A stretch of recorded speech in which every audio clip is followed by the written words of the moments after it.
back in the 90s or so, you did have some hardware devices that were already in existence. And I think you might have made some comments such as, if only these devices were a little bit more wearable, and maybe I can post online what they used to look like. They were, quite cumbersome. By my estimation, a lot of your devices look really great and really useful. They haven't really seen widespread adoption. Even, commercial products like Google Glass and HoloLens from Microsoft. Do you have any ideas what's preventing kind of a widespread uptake? I mean, what I've learned by being here long enough is that it takes a very long time for new developments to ultimately make it in the marketplace, even though something could be technically realized and commercialized right away.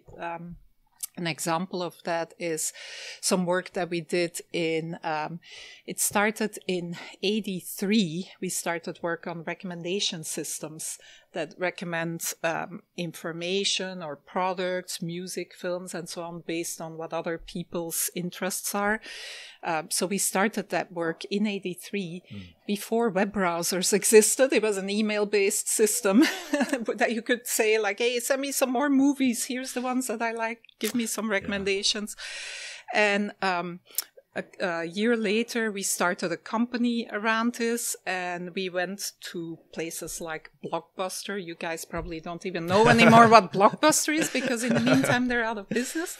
But we would tell them, hey, look, we can personalize recommendations of movies for your customers and so on. And they were like, well, and that was by then there were browsers, or browsers were becoming a thing in e-commerce and so on. And they said, well, we're not sure this e-commerce thing is really gonna take off, and nobody's gonna want to give their credit card over the internet because somebody could steal it and do something with it and so on.